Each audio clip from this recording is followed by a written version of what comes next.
It's time for our cash tag segment. So for that, let's bring in Megan Brantley. She's the Vice President of Research at Likefolio. Welcome back to the show, Megan.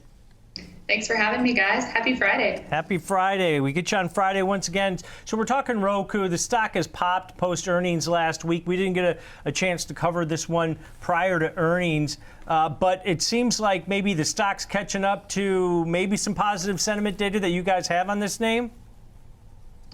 Yeah, so whenever we look at Roku, there are a couple of ways we can break this down, and I think that this is part of Roku's selling point, its value proposition, because it has the platform, so it has the underlying technology, and then it also has a free content channel for consumers to stream. So you've got two different revenue avenues here, and obviously this ad-propelled market is what's driving Roku's revenue, and Roku has benefited as the ad market, it seems like it's recovering. We've seen this in other names that are driven by the ad market, not just Roku. If you think about Pinterest of late, if you think about Spotify, if you think about Snapchat. And so I think that this is a tailwind that as this ad market recovers, Roku stands to benefit significantly. And part of this is driven by just overarching themes that we see in consumer behavior. And I think one chart really demonstrates this well, and that's streaming versus traditional cable. And I know that we've harped on this before, but you can really see a tipping point a few years ago, and we don't see consumers, switching back to this. And if you listen in Roku's recent report, the company mentioned that, its streaming hours on Roku increased by about 22% year over year, while streaming hours on traditional pay TV fell by about 15% year over year. So these trends are heading in two different directions, and Roku definitely stands to benefit as advertising dollars are following consumer eyeballs, which are on these over-the-top devices. And so Roku, another good sign for us is that Roku's Roku channel, those mentions have increased by about 6% year over year, and it's finding itself in some good company or some quality company whenever we look at these different names, when we look at growth trajectories, when you think of things like Paramount Plus, like Peacock, like Max. And so I think that this, for us, shows that Roku is starting to gain some momentum on the consumer front. Megan, your data on streaming versus cable is the key metric here, right? Because part of Roku's positive earnings call just a short time ago was that robust smart TV sales. And smart TV is an interesting word. Once you buy a smart TV, it's like electric windows in your car. You can never go back to what? A dumb TV or whatever the opposite is. But the real thing is, linear TV is never going to recover from what these smart TVs are doing to overall people watching TV. This game, I know the numbers aren't there yet, but this game's over, Megan. So Roku's future and the move in advertising, it's all about advertising. Advertising is moving towards them and away from linear TV. That's the key here, right, Megan?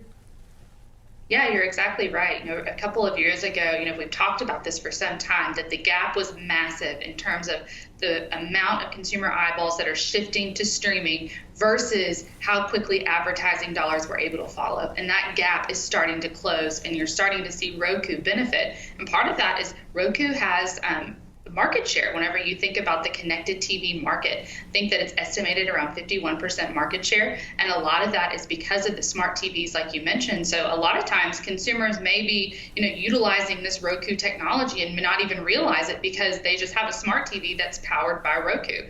And so I think that this is, really a lot of potential growth moving forward, and a lot of it, though, is driven by this ad market, which we can't necessarily say, how is the ad market doing? That's not what we're listening for, but we can see that Roku mentions are gaining steam among consumers. Those mentions up by about 24% year over year. And so this is a nice just indicator for future growth on our side. It makes sense, Megan. We've been talking about this stock for years now. The aggregation of all these streaming networks that Roku, allows on their platform, it makes sense. It's the new cable, right? But at the same time, when you look at competitors in this space, it seems like YouTube TV, they're really starting to pick up here a little bit. Are there any others out there that maybe have higher happiness levels, or is Roku still doing well on that front? You know, what's interesting though is when you think about it, you could be streaming YouTube TV on a Roku device, and Roku could potentially still, get a piece of that ad cut. So I think that that's interesting. When we look at just a platform perspective, we see Roku happiness levels pretty much in line with the Fire TV, Amazon's product, with Samsung TVs, with Apple TVs. There's not a big discrepancy. All of them sit between about 64% positive to about 67% positive. So the user experience is similar, but I think Roku has done a really strategic job of partnerships and getting its platform to power a lot of the smart TVs that consumers are purchasing. So I think that that's critical moving forward. It's interesting too, they're continuing to sign on partnerships. I think one they hyped during their earnings call was one with Spotify. So, powering Spotify video ads on the Roku devices. And so I think that that's going to be important moving forward and something that we'll watch. But from a happiness perspective, Roku, it doesn't have the significant edge that we used to talk about a couple of years ago, but it is in line with other players. Now, after the 35% pop that we've seen so far this month post-earnings, are you guys still positive on this one? Is it still a buy according to your data? Yeah, we still are positive on this name, especially heading into next year. Part of this driven by an anticipated continued advertising recovery and also potential growth as we coincide with an election cycle. So that could benefit something like a Roku. So this is one that we do like long term, but do note that it is dependent on those kind of macro tailwinds. Yep, got to go commercial free heading into political ad season, that's for sure. I don't know if you can do it fully on Roku, but I think everybody should. All right, great stuff as always, Megan. Have a great weekend.